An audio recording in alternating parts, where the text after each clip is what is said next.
अब हम यहीं पे जो सेकेंड रिएक्शन है हम उसको ले रहे हैं और आपको ये बताने की कोशिश करेंगे कि जब कभी भी किसी रिएजेंट के नीचे एक्सेस लिखा रहता है तो मॉलिक्यूलैरिटी कैसे चेंज होती है। तो हम यहाँ पे देखिए दो एग्जाम्पल्स को कोट कर रहे हैं और यहाँ पे हम फटाफट से उसको निकालेंगे। फर्स्ट एग्जाम्पल हमने ले लिया था, ये हमारा एग्जाम्पल नंबर सेकंड है और ये हम एग्जाम्पल नंबर थर्ड लेंगे। जो सेकंड एग्जाम्पल है वो वही वाला है जो हमने पहले लिया था बच्चों। तो देखिए ये एसिटिक एसिड प्लस NaOH लिया और ये देखिए इसने बना दिया सोडियम एसीटेट प्लस वाटर। बस फर्क क्या है कि यहां पे NaOH के नीचे हमने एक्सेस लिख दिया। तो जैसे ही हमने यहां एक्सेस लिखा तो ये जो हमारा NaOH है ये नॉन लिमिटिंग रिएजेंट की तरह बच्चों काम करेगा और ये जो एसिटिक एसिड है ये लिमिटिंग रिएजेंट की तरह काम करेगा। तो हमारे पास यहाँ पे देखिए मॉलिक्यूलैरिटी तो इस चीज पे डिपेंड ही नहीं करेगी कि कौन सा रिएजेंट लिमिटिंग है या नॉन लिमिटिंग, इसलिए मॉलिक्यूलैरिटी में आप सीधे यहाँ देखेंगे 1 और 1, यहाँ पे सीधे सीधे आपके पास मॉलिक्यूलैरिटी 2 आ जाएगी। इसके बाद आप रेट लॉ लिखेंगे। रेट लॉ में जो कभी भी नॉन लिमिटिंग रिएजेंट होता है उसको कंसिडर नहीं करते। तो इसका रेट लॉ मैं यहां लिख रहा हूं, तो ये देखिए क्या आएगा dx/dt, इसको हम रेट कहते हैं।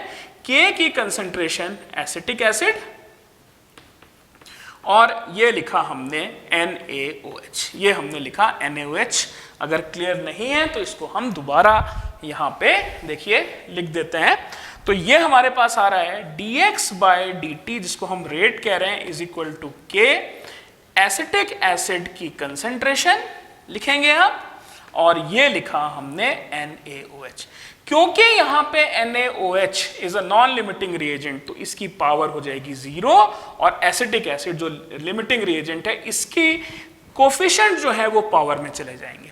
दैट मीन्स कि हमारे पास यहाँ पे जो एसिटिक एसिड है बेटा इसका जो ऑर्डर आएगा, ऑर्डर जो आएगा आप ध्यान से देखिए, with respect to acetic acid वो तो फर्स्ट ऑर्डर आएगा, order with respect to NaOH वो 0 ऑर्डर आएगा और ओवरऑल ऑर्डर जो यहां पर आएगा, जो ओवरऑल ऑर्डर आएगा ये 1 + 0 = 1 आएगा।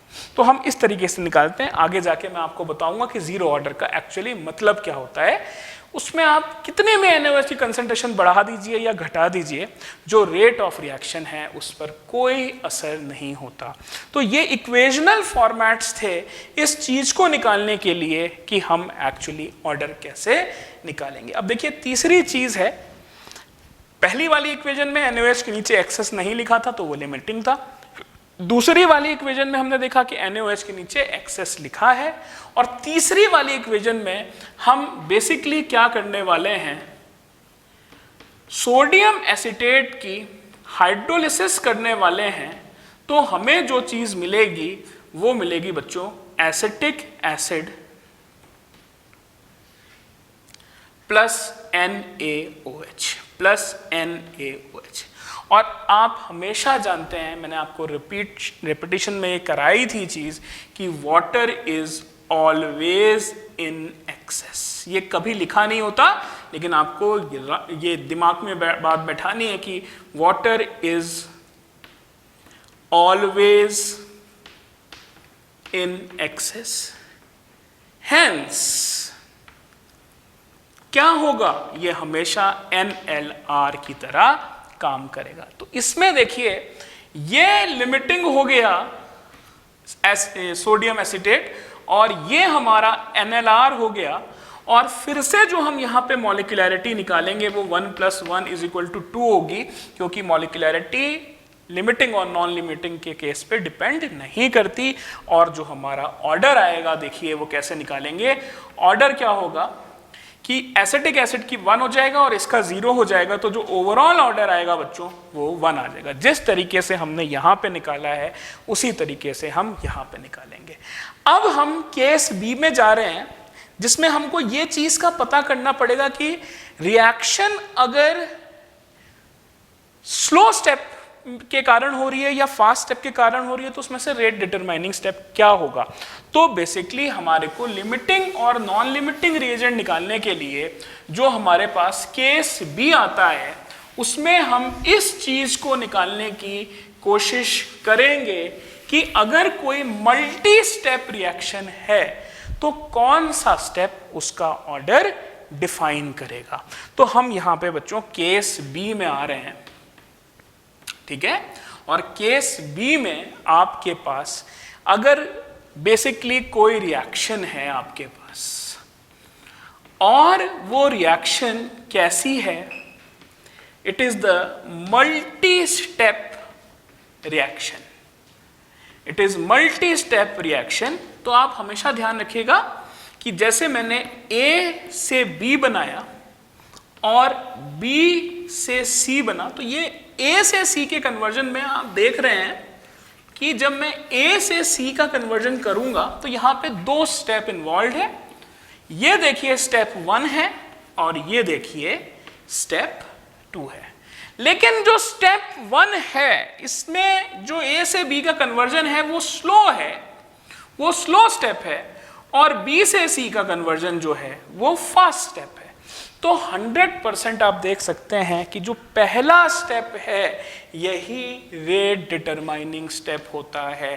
This is basically rate determining step. This is the second way how we will calculate the concept of limiting reagent. That means इस केस में जो ए होगा बच्चों वो एलआर की तरह काम करेगा, वो लिमिटिंग रिएजेंट की तरह काम करेगा। तो ये हमारा केस बी था, जिसमें हमने ये देखा कि मल्टी स्टेप रिएक्शन में जो स्लो स्टेप होता है वही हमेशा रेट डिटरमाइनिंग होता है। और जो लास्ट हमारा केस आता है कि जितने भी केस सी, जितने भी कैटलिस्ट गवर्न्ड रिएक्शंस होते हैं उसमें बेसिकली कभी भी जो रिएजेंट होता है वो लिमिटिंग की तरह काम नहीं करेगा, वो हमेशा नॉन लिमिटिंग की तरह काम करेगा, क्योंकि कैटलिस्ट का काम ही होता है एनर्जी ऑफ एक्टिवेशन को कम करके रिएक्टेंट्स को प्रोडक्ट्स में कन्वर्ट कर देना। तो रिएजेंट्स के सी की जब हम बात करेंगे बच्चों, तो इसमें हम ये लिखेंगे इन catalyst governed reactions, in catalyst governed reactions, always the reactants are, क्या होगा बच्चों, नॉन लिमिटिंग रिएक्टेंट्स। तो बहुत इंपॉर्टेंट है, 3 बातें इंपॉर्टेंट हैं कि जब हम कैटलिस्ट की बात करेंगे तो always the reactants are NLR। तो चलिए इसको देखते हैं और इस टॉपिक को हम यहाँ पे वाइंड अप करेंगे। तो सबसे पहले एक रिएक्शन लेते हैं। मान लीजिए आपके पास H2 प्लस Cl2 का रिएक्शन हो रहा है प्लैटिनम के प्रेजेंस में, और ये जो रिएक्शन हुआ हाई इलेक्ट्रिक चार्ज चाहिए होता है इसके लिए। तो बेसिकली जो प्लैटिनम है वो यहाँ पर कैसे काम कर रहा है, वो एज अ कैटलिस्ट काम कर रहा है। ये प्लैटिनम जो यहाँ पर है वो एज अ कैटलिस्ट काम कर रहा है। इसका मतलब ये है कि ना तो हाइड्रोजन ना क्लोरीन मॉलिक्यूल रिएक्शन के रेट को डिफाइन कर रहा है, और ना ही वो इस चीज को डिफाइन कर रहा है कि उनके कॉम्बिनेशन से बेसिकली HCl बने। एक्चुअली हो क्या रहा है, इन दोनों के कॉम्बिनेशन में जो एनर्जी चाहिए वो इतनी ज्यादा होती है कि नॉर्मल कोर्स में रिएक्शन नहीं हो सकता। इसीलिए जब हम कैटलिस्ट को यूज करते हैं तो वो एनर्जी ऑफ एक्टिवेशन को कम कर देगा और ये रिएक्शन होना पॉसिबल हो जाएगा।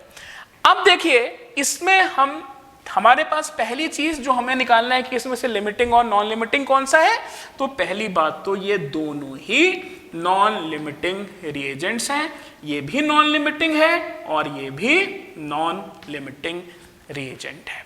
दूसरी चीज मैंने आपको बताया था, मॉलिक्यूलैरिटी कुछ नहीं है, एक सम है of the participating moles of reactants. तो 1 मोल इसके हैं और 1 मोल आपके पास क्लोरीन के हैं, तो मॉलिक्यूलैरिटी तो बच्चों 2 रहेगी। अब जब इसका आप ऑर्डर निकालेंगे तो आप कैसे निकालेंगे, पहले आप इसका रेट लॉ लिखेंगे।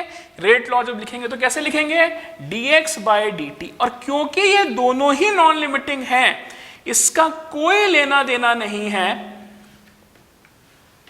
बेसिकली, और इसके मोल्स से जो 1 और 1 यहां पे प्रेजेंट है। तो जब आप हाइड्रोजन की बात करेंगे, जब ऑर्डर निकालेंगे, तो हाइड्रोजन की पावर में भी 0 लिखेंगे और आप क्लोरीन की पावर में भी 0 लिखेंगे। दैट मीन्स कि यहां पे जो ऑर्डर आ रहा है विद रिस्पेक्ट टू हाइड्रोजन वो भी 0 है, ऑर्डर जो आपका आ रहा है विद रिस्पेक्ट टू Cl2 वो भी 0 है, और आप इन दोनों को जोड़ रहे हैं तो यहां पे जो ओवरऑल ऑर्डर आ रहा है वो भी 0 आ रहा है।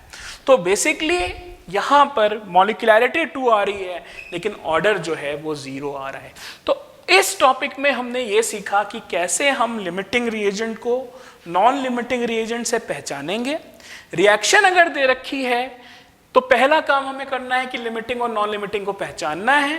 उसके बाद हम मॉलिक्यूलैरिटी कैसे निकालते हैं, जो कि पार्टिसिपेटिंग मोल्स होते हैं रिएक्टेंट्स की, वेदर लिमिटिंग और नॉन लिमिटिंग, आप उसको निकालेंगे। और उसके बाद ऑर्डर को निकालने के लिए आपको रेट लॉ लिखना है, और जो लिमिटिंग रिएजेंट है उसी की पावर को आपको यूज करना है और उसको एडअप करके फाइनल ऑर्डर 3 तरीके से निकाला जाएगा, रिस्पेक्टिव रिएजेंट्स के हिसाब से, जैसे हाइड्रोजन का अलग और क्लोरीन का अलग, और फिर हम एक्चुअली ओवरऑल ऑर्डर निकालेंगे। नेक्स्ट सेशन में हम जनरल ये देखेंगे कि हम कैसे numerical problems with respect to order of reactions को सॉल्व करते हैं।